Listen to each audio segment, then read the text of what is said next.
अपनी गलतियों से सीखना कोई बुरी बात नहीं है, लेकिन सबसे बड़ा दोष ये होता है कि अगर कोई ये समझने लगे कि उसमें कोई दोष ही नहीं है।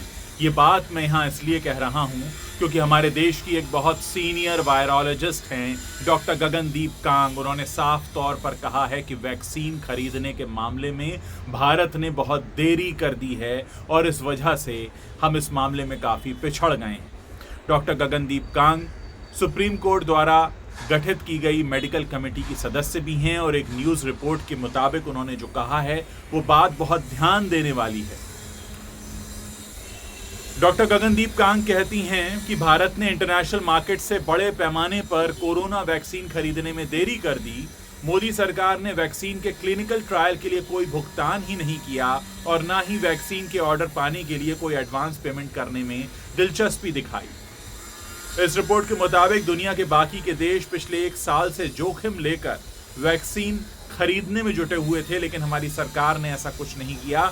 ऐसे में अब हमारे पास सीमित विकल्प बचे हैं। ध्यान दीजिए कि ये बयान कोई राजनीतिक नहीं है, किसी राजनीतिक पार्टी से नहीं आया है, बल्कि देश की senior virologist doctor Gagandeep Kang कह रही हैं, जो कि सुप्रीम कोर्ट द्वारा गठित की गई मेडिकल कमेटी की मेंबर भी हैं।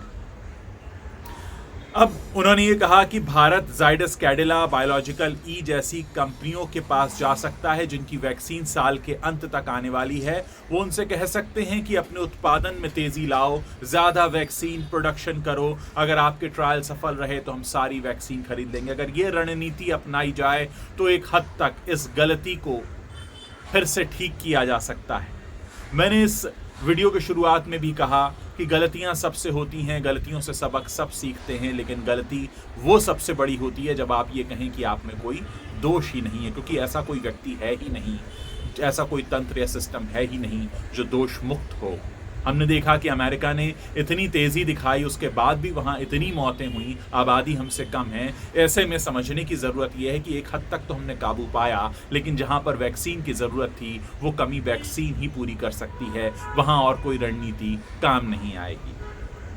डॉक्टर कांग ये भी कहती हैं कि मेरा ये मानना है कि ट्रायल मोड में ही निवेश करने से नुकसान का खतरा बना रहता है, लेकिन हमें जोखिम उठाकर ऐसा काम करना चाहिए था। साफ तौर पर कह रही हैं। उन्होंने ये भी कहा कि यदि हम ऐसा करते हैं तो ये हमें भविष्य के लिए भी अच्छी तरह से तैयार करता है। वही बात जो मैंने आपसे कही कि गलतियों से सीखना बहुत ज़रूरी है, वरना गलतियाँ अगर आप दोबारा करेंगे या गलती करने के बाद भी नहीं सीखते तो नुकसान बड़ा हो जाता है। अपने नुकसान को कम करने का एक तरीका ये भी हो सकता है कि हम अपनी गलतियों से सीख, यानी एक बार की गलती अगले 10 बार के लिए हमारे लिए एक लेसन का काम करे। वही बात डॉक्टर कांग भी कह रही हैं और उन्होंने ये भी भरोसा दिलाया कि अगर हम ऐसा करते हैं कि जोखिम उठाकर हम ये काम करते तो हम आगे चलकर एक मिसाल भी कायम कर सकते हैं। हम इससे दुनिया को बता पाएंगे कि हम शोध और इनोवेशन में भी निवेश करने के लिए सबसे आगे। भारत एक बहुत बड़ा देश है और भारत जो करता है उस पर पूरी दुनिया की नज़रें रहती हैं। ऐसा नहीं है कि भारत ने क्या किया क्या नहीं किया ये सिर्फ हमारे देश के लोग जानते हैं। हम जो भी करते हैं वो पूरी दुनिया में जाता है, तो पूरी दुनिया के सामने भी एक मिसाल खड़ी करने वाली बात होती है। मुझे लगता है कि इसको बहुत पॉजिटिवली लिया जाना चाहिए।